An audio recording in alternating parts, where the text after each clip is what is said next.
بحثایی که خیلی وقتا با هم انجام میدیم، من یه خطی که نمیشه گفت، خیلی سریع بخوام بگم راجع به مبنای گزاره‌های حقوقی میخوام سوال بپرسم. حقوق به معنای دانش تنظیم روابط بین اشخاص که چجوری رابطه من و شما باید تنظیم بشه، رابطه من و مثلا بقال سر کوچه باید تنظیم بشه. به هر حال یه خیلی صحبت ها راجبش زده شده، ولی حالا مثلا شما فرض بکن تا 90% نظام‌های حقوقی دنیا رو این حرفایی که من میزنم میتونی به یه منابع این پوشش میده که میگه مبنای گزاره‌های باید و نبایدی، یعنی شما نباید دیگری رو به قتل برسونید، شما نباید مال دیگری رو بدون اجازه او بردارید، وگرنه مثلا بهش میگیم سرقت مجازات داره. خب بنیاد اینا کجاست؟ یعنی اینا رو چه چیزی بنا شده؟ این بایده از کجا اومده؟ خب یک نظریه های وجود داره، مثلا میگه اینها از آزادی اومده، یعنی شما حق زندگی آزادانه داری، پس کسی نباید جان شما رو از شما بگیره چون مخل اون آزادی شما میشه، کسی مال شما رو نباید برداره بدون اجازه شما چون آزادی استفاده از اموال شما رو محدود میکنه. یعنی همه چی رو میبره روی آزادی. عده‌ای هستن ممکنه برن رو برابری، عده‌ای ممکنه برن روی فایده، بگن آقا ما هر چیزی رو تجویز میکنیم که بیشترین فایده رو برای بیشترین طرفین اون ماجرا داشته باشه. اینا دیگه در تاریخ هم حقوق هست، هم در تاریخ فلسفه حقوق هست، هم در تاریخ خود فلسفه هست، حتی فلسفه اخلاق یه جایی میشه. حالا از شما میخوام بپرسم در منظومه فکری شما مبنای گزاره‌های باید نبایدی از کجا میاد؟ در نهایت ممکن ما بگیم که مثلا توی اون مسئله آزادی ممکن بگیم یک امر فطریه، مثلا میگیم حقوق طبیعیه. مبنای گزاره‌های باید و نباید به طور ساده کم رنج ایجاد کردن. نه خب چرا کم رنج ایجاد کردن باید ملاک باشه؟ رنج مفهوم بدیهیه برای هر ادراک کننده، برای هر انسان که رنج چیه. رنج احتیاج به توضیح و تعریف نداره. هر کسی میدونه رنج چیه، یعنی میدونه که وقتی میگم وقتی اگه بهش گفته بشه که رنج میکشی یا وقتی خودش بگه رنج میکشم یا رنج میبرم و درد میکشم چی داره میگه. مبنای کار ما باید این باشه که کمتر رنج ایجاد بشه. خب اگر یک جایی، چون این بحث من که با این مقوله روبرو نشدم، ولی اونهایی که با آزادی روبرو میشن و در مقابلش مثلا فرض کنید برابری رو میذارن، دقیقاً میان لحظاتی رو برای شما میچینن، مواردی رو از شما میپرسن که میگه ببین توی این موقعیت الان بین آزادی یا برابری کدوم رو باید انتخاب بکنیم. حالا شما به من بگو اگر فرض کنیم توی موقعیتی قرار گرفتیم که بالاخره چه این باید رو انتخاب بکنیم چه اون باید رو، رنجی به وجود میاد. این که رنجش کمتره. خب چجوری بسنجیم اینو؟ چجوری بفهمیم که من میگم مثلا میگم فرض انتخابات، من میگم آقای مثلا ایکس رئیس جمهور بشه، شما میگی آقای ایگرگ. من میگم اگر ایگرگ بشه واقعا رنج میبرم به خاطر اینکه میخواد فلان قاعده و فلان قاعده رو بذاره. شما میگی اگر ایگرگ بشه من رنج میبرم به خاطر اینکه خب چجوری اینو حساب میکنی؟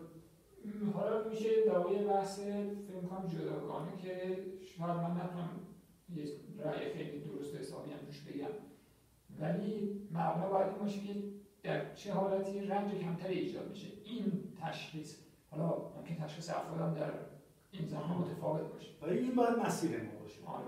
خب بعد ببینم این رنج با مفاهیم یا کانسپت هایی مثل این کاهش رنج با کانسپت هایی مثل هماهنگی، اینا رو به خاطر اینکه توی سنت حقوقی شرق آدم بهش برمیخوره میگه به ویژه حال هماهنگی، خدمت با فکر کنم به سلسله مراتب ارتباطی پیدا نکنه.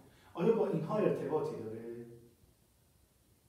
یعنی کاهش رنج مثلا اونجا میگن مبنای هر قاعده‌ای، وضع هر گزاره باید و نبایدی باید در راستای هماهنگی اشخاص با هم باشه. آیا این چیزی برای شما چیزی نشون میده، حسی میاره؟ تعریف رنج و در واقع توقف رنج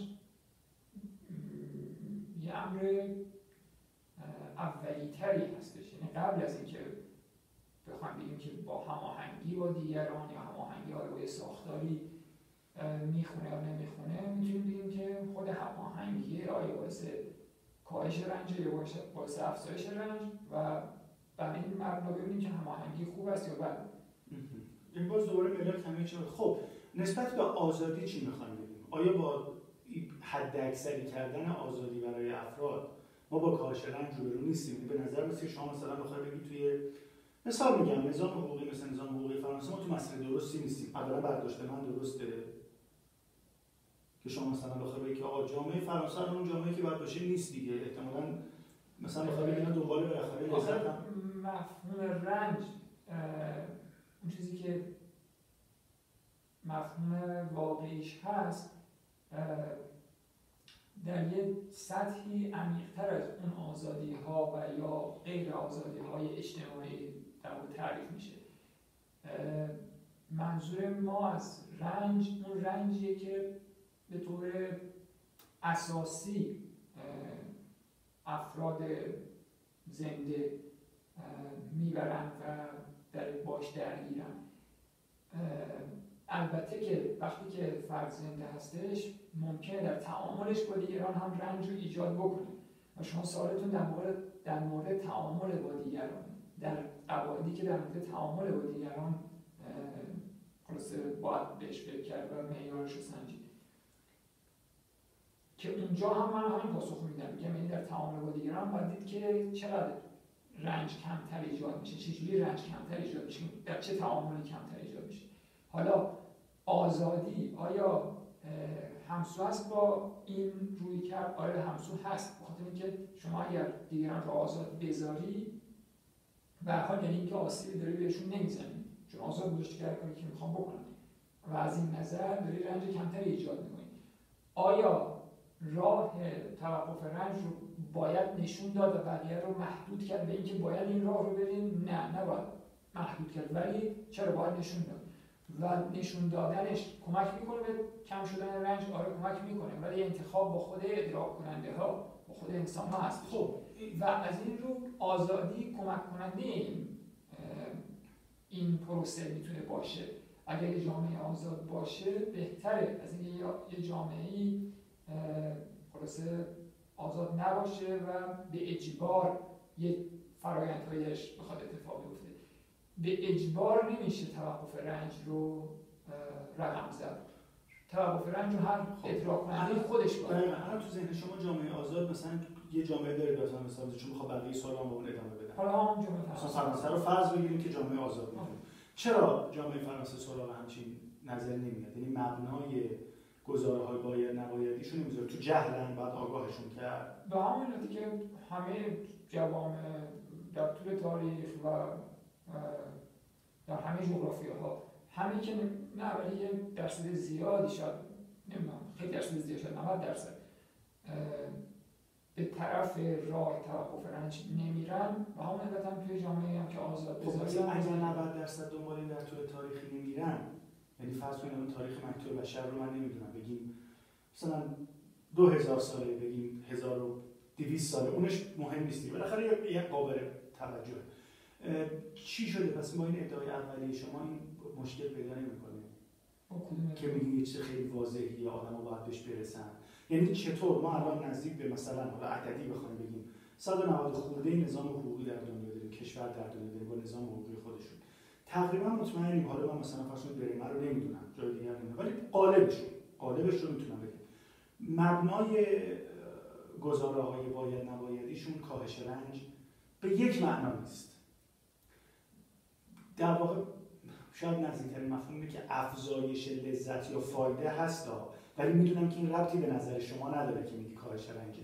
اتفاقا لذت بردن، خوشنودی، شادکامی، کامیابی مد نظره. چرا این اتفاق نیفتاده؟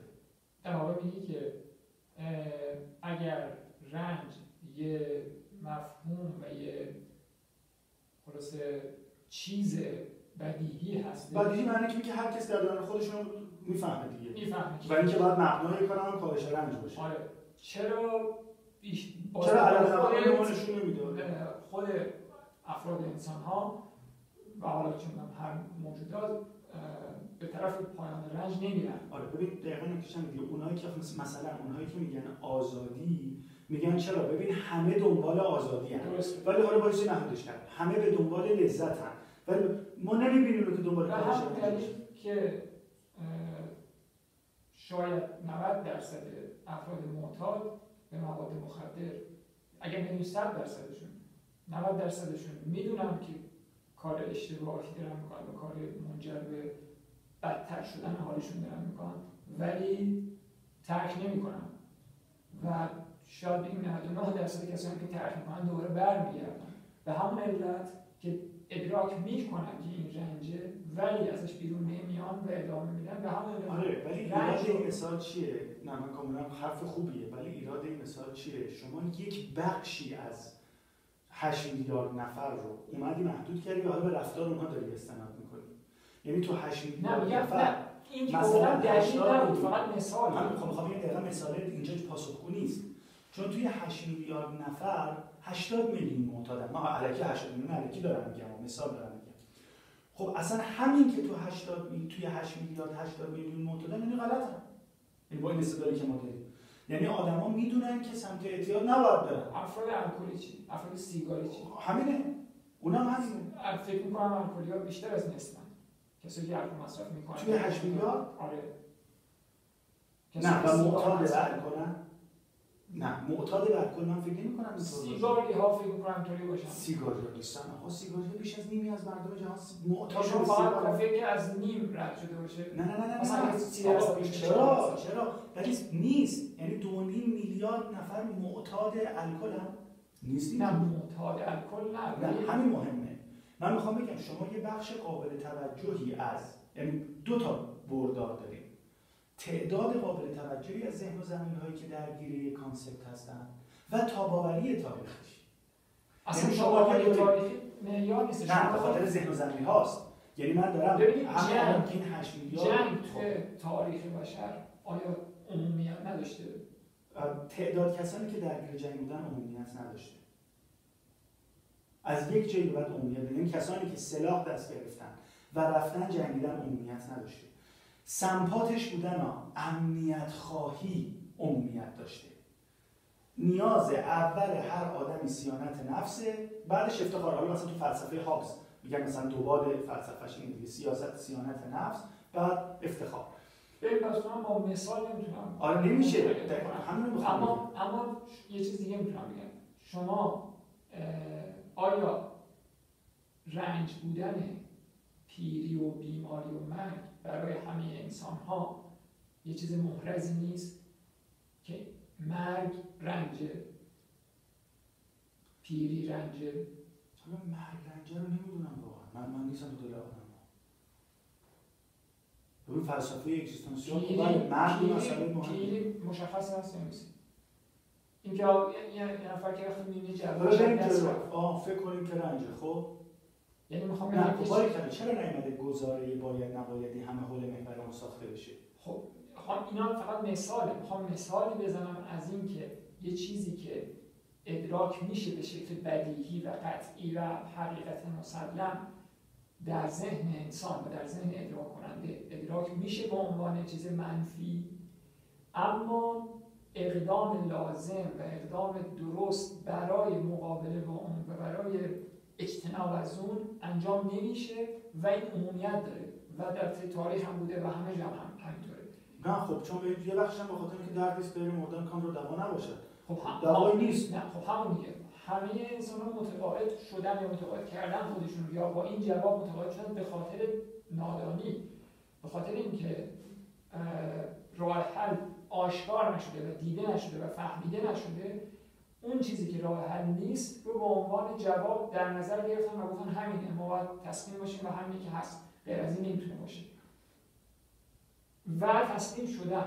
اما رنج بودن اون مسئله واضح و بدیهی و حقیقت مسلمه. خب الان همین فرض کنیم مثالی که شما می‌زنید که جدای از این که به نظرم ژاپن اون جاهای سفتی نیست توی ادعای شما، چون این همه طول تاریخ و عرض جغرافیا ما با نظام‌های حقوقی قابل توجهی که حول محور کاهش رنج شکل بگیرن روبرو نیستیم. ولی فرض کنیم به خاطر ناآگاهی، البته میگم اونجایی که به لذت میل میکنیم و به فایده میل میکنیم شاید شباهت‌هایی ببینیم، ولی واقعا میدونم که اونها دو تا حوزه جدا از همه. یعنی اون لذت و فایده‌ای که میگن ربطی به کاش رنج شما نداره.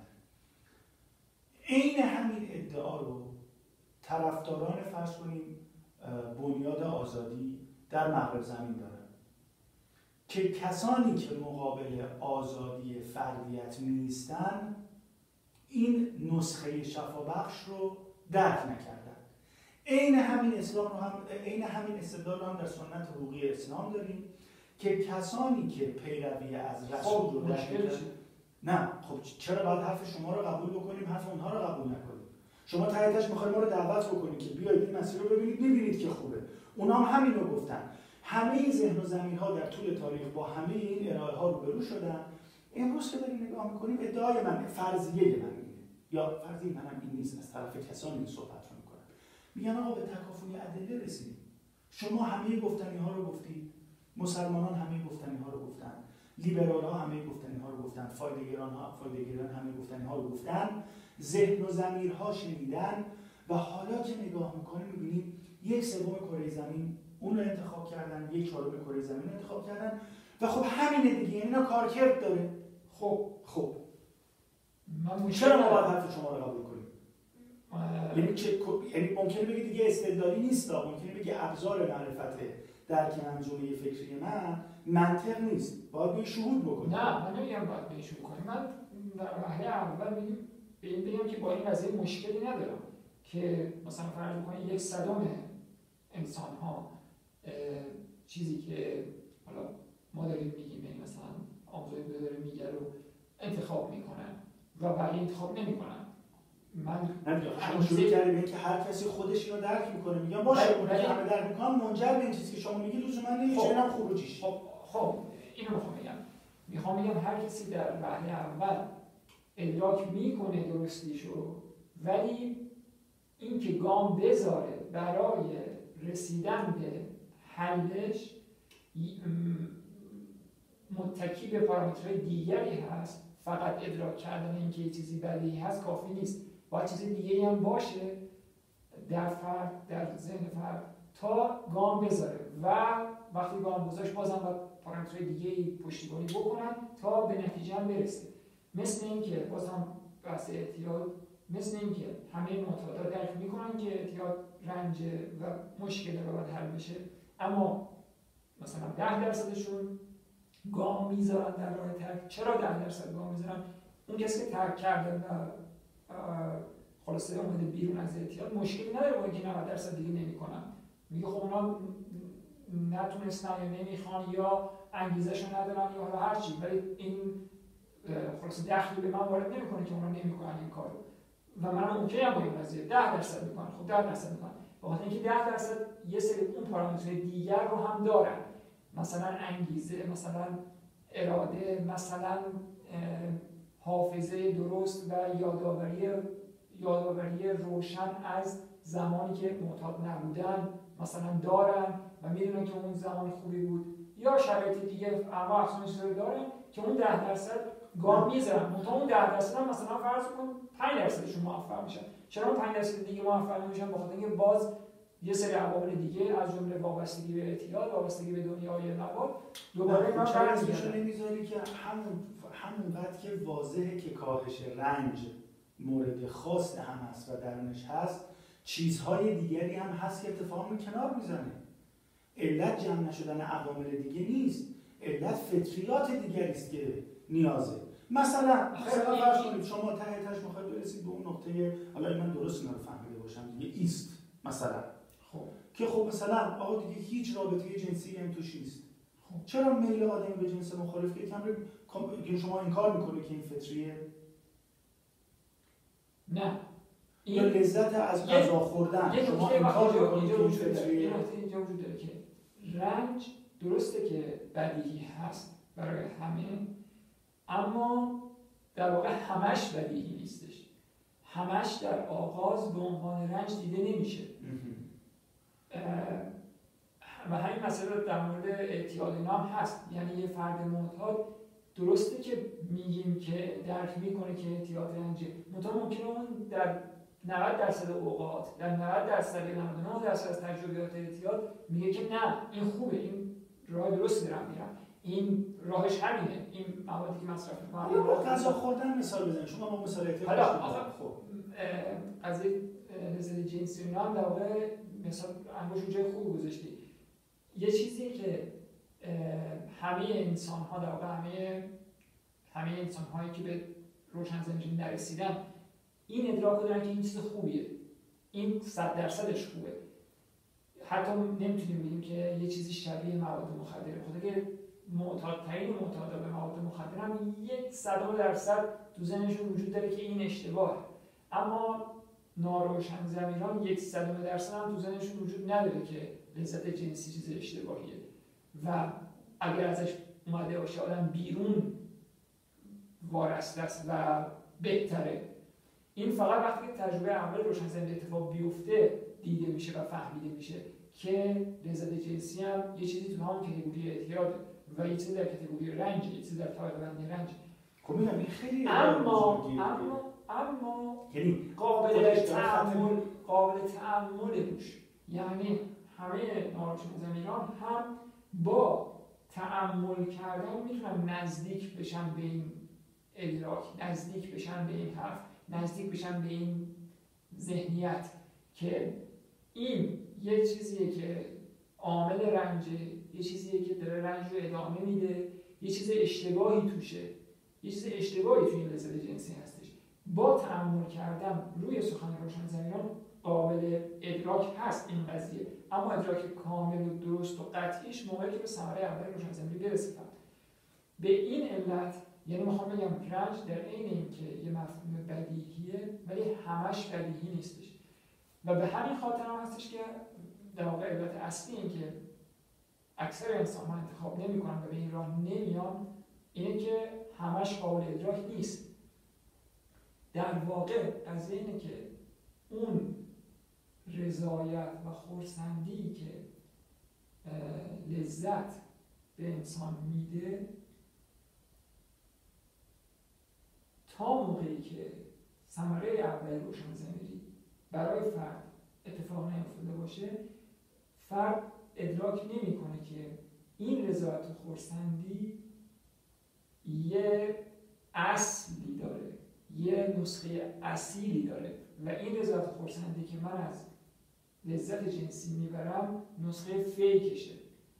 تا نسخه اصلی رو ندیده باشه و نچشیده باشه همواره نسخه فیک رو به عنوان تنها راه حل و به این علت که نسخه فیک رو تنها نسخه میدونه و رضایت خرسندی درش میبینه، اگر گفته بشه که این رضایت خرسندی رنجه و عامل رنجه نمیتونه بپذیره و مقاومت بکنه و در واقع دچار سردرگمیه. اینجا وقتی که اینجوری یه واقع دچار پس دادنه، پس میزنه این حرف رو. چرا؟ چون که رضایت خرسندی دیگری رو نمیشناسه که بتونه بگه که خب پس اون اصلشه و اینو من میتونم ازش چشم پوشی بکنم.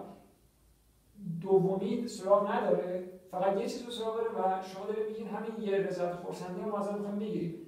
این میگه که پس فقط رنج میمونه، در صورتی که این رضایت خرسندی رو کسی میفهمه که میشه گرفت که به رضایت خرسندی جایگزین و اصیل رسیده باشه. این رضایت خرسندی اصیل رو دیده باشه بعد بگه که شما احساس نمی‌کنید عین همین استدلال‌ها رو فیلسوفان آزادی برای آزادی مثال میزنن که تا شما از تمام قیودات بیرونی رها نشده باشی و به بالفعل کردن تمام ظرفیت‌های بالقوت نرسیده باشید نمیتونید معنی رو درک بکنید. و فکر نمی‌کنید این همین استدلال‌ها رو برخی از اسلامگراها میتونن داشته باشن که تا شما لذت عبادت و عبد بودن نچشیده باشی نمیتونی متوجه باشی که وقت اصلا اونها آزادی نیست و وقت اصلا اونها رنج نیست. خب وقتی که من همه حرف سر چیه؟ میگیم وقتی که اینا همه شد و بعد اول شما خودت با این شروع میکنی که ما استدلالت میگی رنج آقا این که بده در درون همه هست.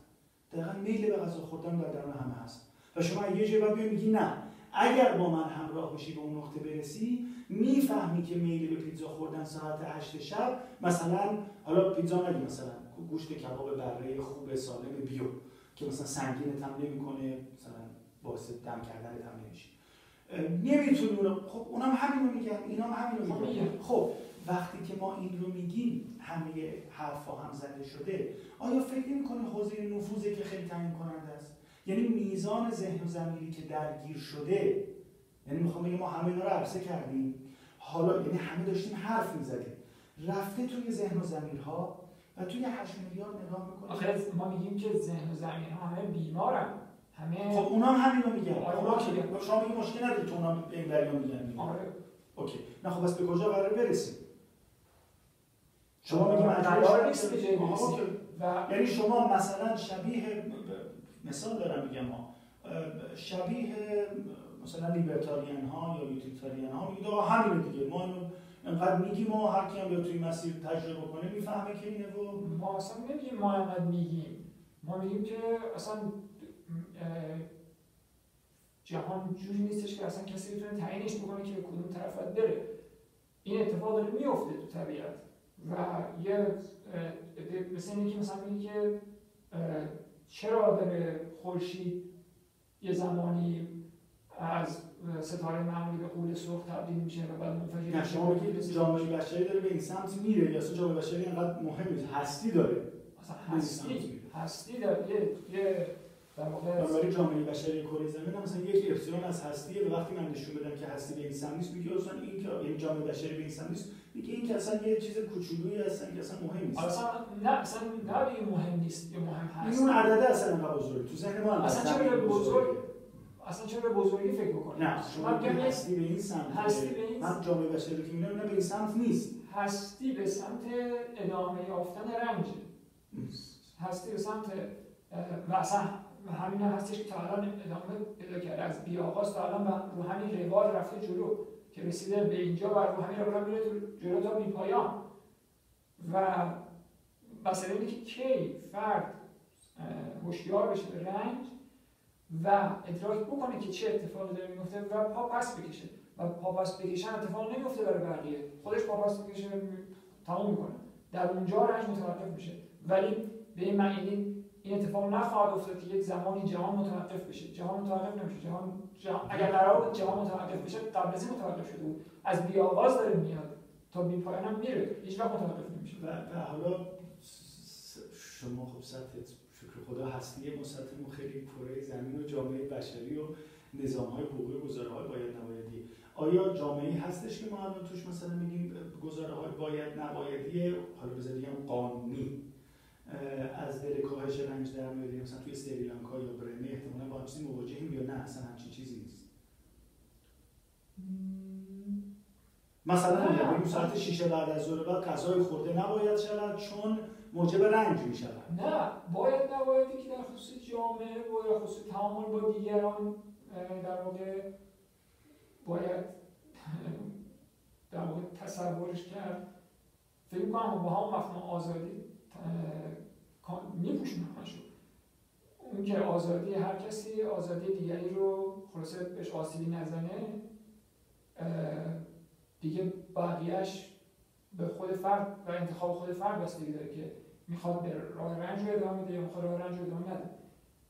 همون پس این شما چیزی نشیدی مثلا توی برنه، سریلانکا، کامبوج، احیانا مثلا یا مناطقی از مثلا اندونزی یا فیلیپین که اکثریت فیلیپین مسیحی ان، اکثریت اندونزی مسلمان‌ها ولی خب بودایی هم دارن، که مثلا اینا حداقل خودشون یه باید نبایدهای این چنینی باید نبایدهای این جامعه میشه جامعه راهبان، میشه سانگا که در واقع کاهش رنج و عدم افزایش رنج میشه معیار. مثلا یه مثلا خورد و خوراک دیگه، مثلا میگه شیشه بعد از ظهر غذای جامعه نخور. آره. و این گزاره بایدی وجود داره. آره. به این معنا گزاره بایدیه دیگه. آره دیگه. گزاره بایدی جامعه راهبان این سانگا جامعه‌ای که باید و نبایدش بر اساس کاهش رنج در واقع تبدیل شده و ترسیم شده. خب به غیر راهبا هم وقتی توصیه میکنن بر همین مبناست دیگه، ولی باید نباید نه در جامعه غیر راهبان چون آموزه‌های برای غیر راهبان داریم، ولی مثلا اینکه غیر راهبان چرا غیر راهبان؟ به خاطر اینکه به اون نقطه‌ای که میگم دیدن این که چه چیزی رنج کامل ادراک کردن اینکه چه چیزی رنجه یک غیر راهب نرسیده عموما. راهبان هم خیلیشون نرسیدن، ولی درشون هستن افرادی که رسیده باشن، یا حداقل میشه گفت که معلم یعنی بودا رسیده. چون تا نرسیده بهش این باید رو نمیگی، چون غیر راهب از اون رو که و خودش داره انتخابش رو میگه با غیر راهب بودنش. وقتی نیومده راهب بشه داره میگه من به اون ادراک نرسیدم که توی فلانی داری میگی که رنج من مثلا انتخاب نکردم که درک کنم. آره من تو آره من این مثلا نرفتم، خب برای من دیگه به اون نمیشه باید نبایدی گفتش و نباید گفتش، چون خودش داره میگه من انتخاب نکردم. ولی اونایی که انتخاب کردن اون جامعه میشه جامعه راهبان. اون جامعه باید نوادش اینه جامعه غیر راهبان چجوری، اینا یه سوال اینه که جامعه غیر راهبان چه باید و نبایدی چیز باید دوا براشون در نظر گرفت. به نظر من همون آزادی کافیه، یعنی آزادی طبعا خود آزادی هم تو نقطه‌ای که برسه که چه آزادی رو محدود بکنه، یعنی آره مثلا اونایی که اخلاقیات رو میشکنن آیا دارن آزادی کسایی که میخوان اخلاقیات رو رعایت بکنن نمیدونم در اینا دارن اونها رو محدود میکنن یا اونها رو اینا محدود میکنن، اینا خلاص بحث تخصصی میشه که میره توی حوزه دیگه. تو یه بار راجع به اونم به نظرم خوبه این رو مرزمون صحبت بکنیم. مرزمون شما یعنی چه جور می‌بینید دیگه؟ آره چون آزادی ظاهراً ظرف‌پذیره، یعنی در ادبیات رایج دست کم میشنویم میگن آزادی آمریکایی، آزادی فرانسوی و اینا با هم فرق داره. این دو تا مثال از نظام‌های حقوقی مغرب زمینی زدم که حالا یکیش ممزوجه به فایده است، یکیش ممزوجه به بیشتر برابری و برابری. بسیار